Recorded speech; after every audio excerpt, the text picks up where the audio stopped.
What's up, boys and girls? This is Black and Yellow Movies. We're here for another video review. Today we're going to do Red Turtle. Red Turtle.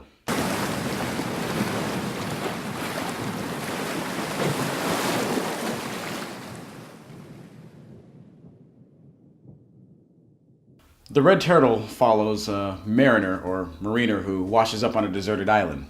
Now, after some time, this man tries to find vegetation, tries to look for things to eat, nourish himself on this island. He even begins to make a raft made out of thick bamboo stalks.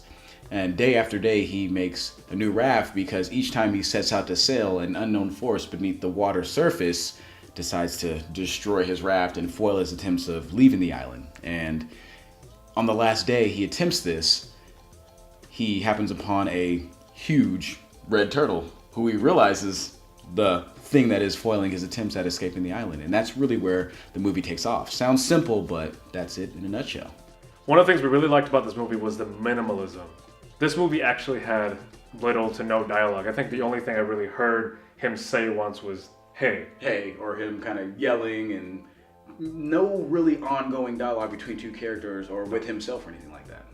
To go along with the minimalism is the art style. Mm-hmm. He was on a deserted island and there were forests and there was sand and all these other things, but it was very simple. And I think it was because they wanted you to concentrate on the lives of the characters and how they're moving.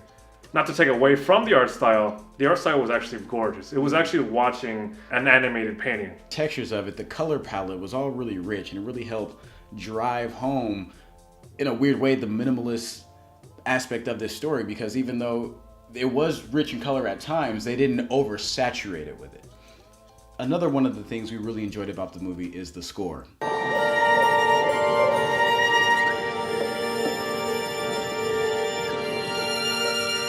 It's really almost a contrast in relation to the minimalism of the art and the dialogue of this film, because the score is really full. You have these orchestral strings, you have this kind of almost angelic opera singing, kind of voice projecting through it, and it really intensifies the emotion throughout some parts of the film.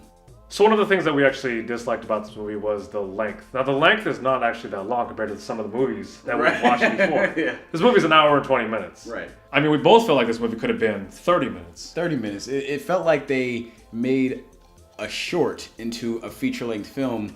I mean, the moral of the story really for this movie is to enjoy life. Right. It is really just a snapshot of the simplicity stripped down of how to live life and how to, love and grow and progress through life. Right. But all of this could have been pretty condensed down to 30 minutes. Half hour, something like that. It could have been a great television episode. And I actually, did a little research, and it said, the people at Studio Ghibli came to him and said, hey, we want you to make a feature-length film. And he was known for his shorts, and I think that's where his strength lies, is in the shorts. I think feature length, you need a little bit more substance for it to be an hour and 20 minutes.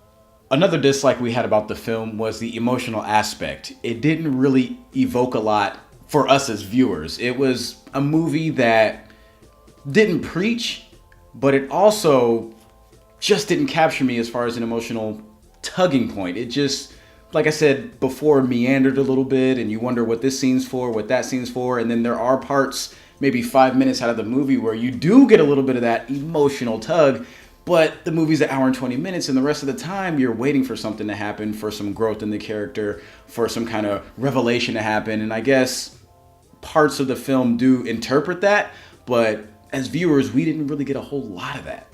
Also, another thing is that they don't really go through that many big conflicts that they have to overcome. Yeah. For life, I mean, it's great to feel love and feel happiness and all that, but with that you also have to feel some type of sadness and overcome some type of conflict to feel true happiness and true strength. And this movie doesn't have a lot of conflicts, if at all, that they have to go through. It's one of those things where you have to have a contrast to understand what you have that's good and what you want to get rid of in your life. And that was the thing. This movie didn't have an arc. It didn't have a lot of contrast. It was very one note, and I think that was one of the downturns for me and you, I think, in the movie, where we wanted a little more texture in certain areas, and we just didn't get that.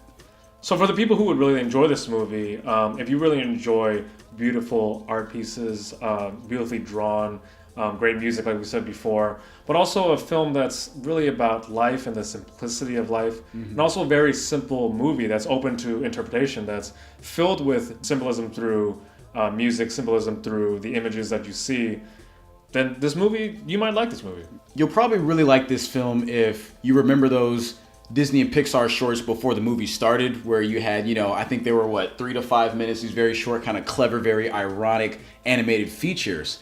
This is exactly what that movie is, stretched out to about an hour and 20 minutes. So if you really enjoy those and you want to see something that isn't so much ironic, but just kind of beautiful in its representation like those shorts were, I think you'd really have a fun time with this movie. If you are a person who thrives on dialogue throughout their movies, who wants something a little more substance heavy, this movie might not be for you. We've said before, one of the drawing points is the minimalistic feature of this film, but we understand that there are some people that want a little more gumption to their movies. People who want the dialogue, people who want the character progression, people who want sometimes the lesson spoon fed to them. This movie is not for you. Like Ken said, it's an artistic piece. So it's one of those things that if you don't really want to think too much while watching an animated feature, it might not be for you. As for my final rating, I'm going to give it a 7 out of 10. 7 out of 10. I really appreciated the stuff that it did well. Right. The musical score was great. The animation was it was hard not to just appreciate how well it was animated and how well it was painted. But the story, the lack of dialogue really held it back. And I feel like, for me personally, I like movies that always make me feel something really strongly. I love crying in movies. Right. I love getting angry in movies or Right. anxious. This movie doesn't do any of that. Right. I'm also going to go with the 7 as well. The minimalistic aspect of this movie does help it in some ways. It does take you away from realizing not just the beauty of the landscape, but you don't spend too much time on it looking at every little detail, and then you come back to the characters and you can kind of see, the strength through that. But just like you, I needed more. I wanted a little more substance. There's so much you can do. You can literally paint the world with an artistic expression that can't be done with live feature films, but they hold back from that and they don't really give you that. And I think that was a big drawback for me, where this movie, having financed, been Oscar nominated, didn't really hold a candle to, I think, a lot of the other movies that were nominated and a lot of other animated feature-length films that I've seen before. All right, guys. Well, that was a review of Red Turtle. You guys should check it out if our review has enthralled you to do so. Well, this is Black and Yellow Movies, here for another independent and foreign video review. Signing off. Subscribe below, comment below if you've seen Red Turtle or you have any comments about it, and thanks for watching.